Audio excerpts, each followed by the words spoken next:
मौत रोज रोज द्वार पर दस्तक देती, उसकी दस्तक रोज रोज तीव्र होती जाती, फिर भी होश नहीं आता। जग में जय दिन है जिंदगानी, लाई लो चित गुरु के चरणन, आलस करो न प्राणी। एक ही उपयोग हो सकता है इस जीवन का कि ये महाजीवन से जुड़ा दे। फिर से दोहरा दूं, इस जीवन का एक ही सदुपयोग है कि ये महाजीवन से जुड़ा दे। समय का एक ही सदुपयोग है कि जो समयातीत है, कालातीत है, उससे संबंध बन जाए। क्षण हमें उससे मिला दे जो शाश्वत है, तो हमने उपयोग कर लिया, तो हमने अवसर को निचोड़ लिया पूरा पूरा। तो परमात्मा के सामने हम अपराधी न होंगे, तो परमात्मा के सामने हम सिर उठा के खड़े हो सकेंगे कि तूने जो महा अवसर दिया था हमने व्यर्थ न जाने दिया। हमने मिट्टी में फूल उगा लिए और हमने पानी की धार पर शाश्वत रेखाएं खींच दी और हमने कूड़े करकट को हीरों में रूपांतरित कर लिया और हमने मर्त देह में अमृत का स्वाद ले लिया। जब तक ऐसा ना हो जाए तब तक जानना, परमात्मा के सामने सिर तुम्हारा गिलानी से झुका रहेगा, अपराध में दबा रहेगा। तुम आंख उठा ना सकोगे, तुम आंख चार कर ना सकोगे।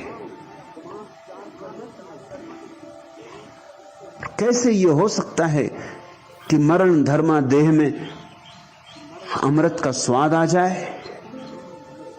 जिसको आ गया हो स्वाद, उसके साथ संग साथ जोड़ लो, उससे मैत्री बना लो। उसी मैत्री का नाम शिष्यत्व है। लाई ले चित गुरु के चरणन, आलस करो न प्राणी।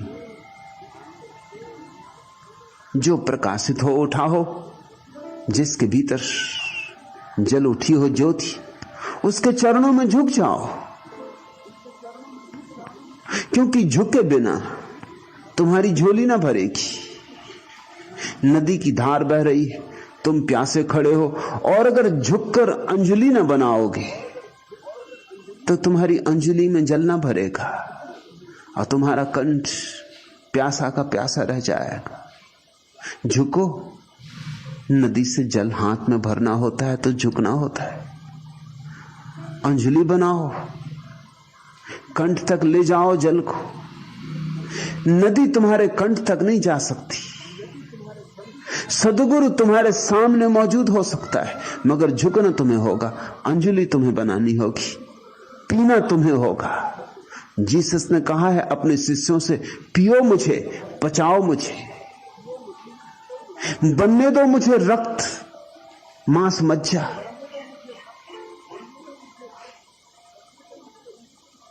ठीक कहा है, गुरु को पीना होगा।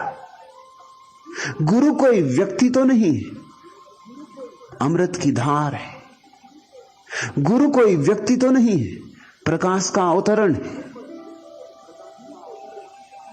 गुरु कोई देह तो नहीं है, देह तो आवरण है। देह के भीतर छिपा है कोई, उससे संबंध जोड़ो। उससे झुकोगे तो ही संबंध जुड़ता है। क्यों झुकने से संबंध जुड़ता है? झुकने की कला है। झुकने का अर्थ है मैं अपना मैं भाव छोड़ता हूं। जब तक तुम कहते हो कि मैं, तब तक अकड़ होती।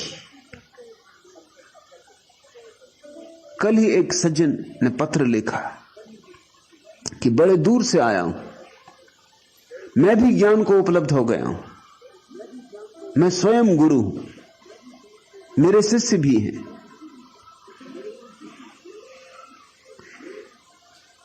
आपके दर्शन करना चाहता हूं।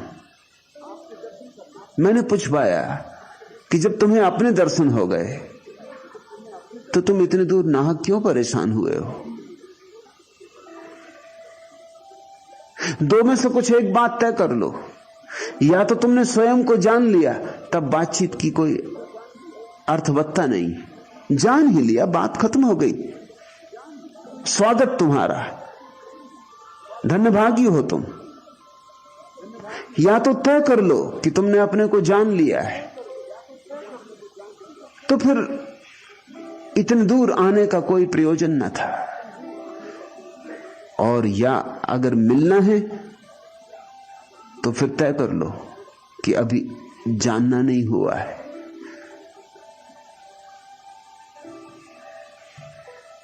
लोग जानना भी चाहते हैं और झुकना भी नहीं चाहते। अहंकार को बचा के लोग सत्य को जान लेना चाहते। यह न तो कभी हुआ है, न कभी हो सकेगा। अहंकार ही तो बाधा है। गुरु के चरणों में झुकने से थोड़ी सत्य मिलता है। चरणों में झुकना तो केवल बहाना है, अहंकार को गिराने का बहाना है। अगर तुम बिना चरणों में झुके अहंकार गिरा सकते हो तो काम हो जाएगा। असली सवाल अहंकार के गिरने का है।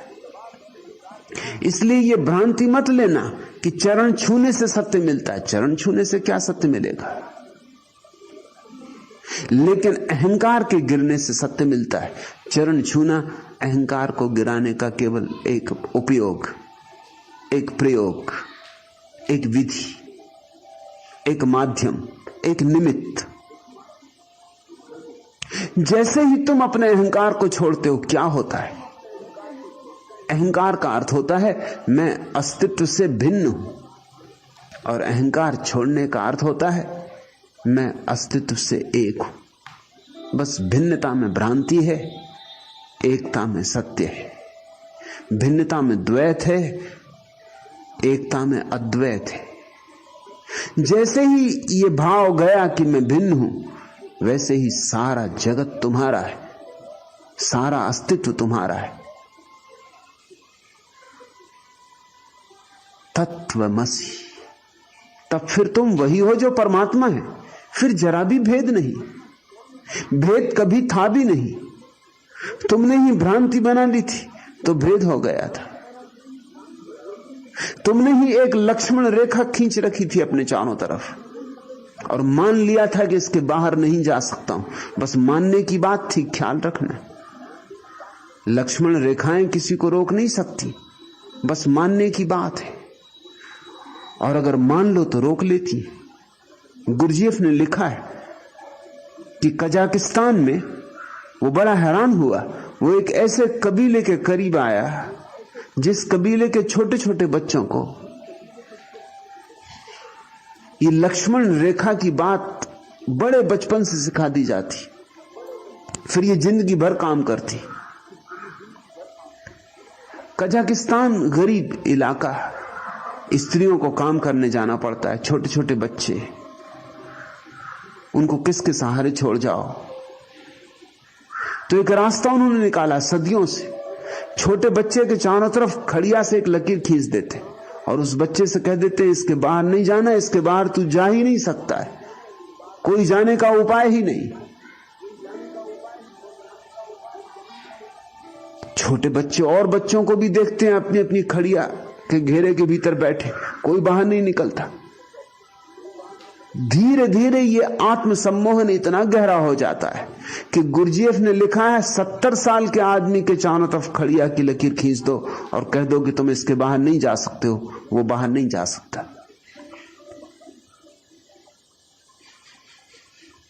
खड़िया की लकीर उसे बाहर जाने से कैसे रोक सकती? तुम्हें नहीं रोक सकती, मगर उसे रोकती।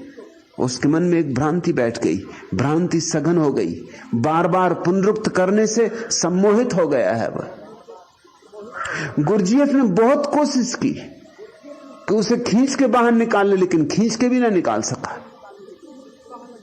वो जैसे ही खड़िया के पास आए, जैसे कोई अदृश्य दीवार उसको रोक ले। निकलना भी चाहे तो निकल नहीं सकता। ऐसे मनुष्य के मन के सम्मोहन है।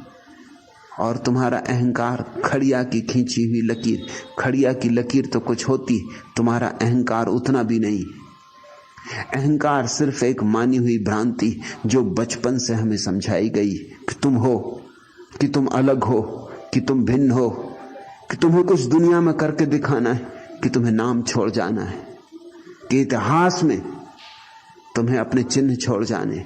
ऐसे ही मत मर जाना कि तुम कुलीन घर में पैदा हुए हो, अपने बाप दादों का नाम रोशन करना है। हजार हजार ढंग से हमने हर बच्चे को यह सिखाया है कि तू भिन्न है और तुझे अपनी भिन्नता का हस्ताक्षर इस पृथ्वी पर सदा के लिए छोड़ जाना है। ये लक्ष्मण रेखा गहरी हो गई। इस लक्ष्मण रेखा को मिटाने के लिए कुछ उपाय खोजने जरूरी है।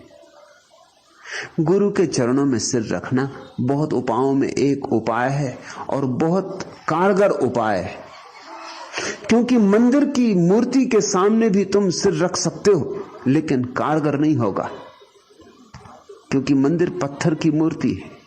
उसके सामने झुकने में तुम्हारे अहंकार को चोट नहीं लगती। जब तुम अपने ही जैसे मांस मज्जा के बने मनुष्य के सामने झुकते हो तब चोट लगती है।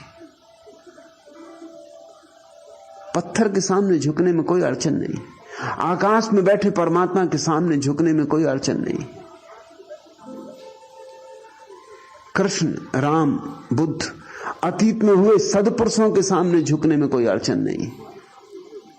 लेकिन तुम्हारे सामने जो मौजूद हो, तुम्हारे जैसा हो, भूख लगती हो, प्यास लगती हो, सर्दी धूप लगती हो, बीमार होता हो, बूढ़ा होता हो, ठीक तुम जैसा हो, उसके सामने झुकने में बड़ी अड़चन होती। अहंकार कहता है इसके सामने क्यों झुकूं, यह तो मेरे जैसा ही है, मुझ में इसमें भेद क्या है।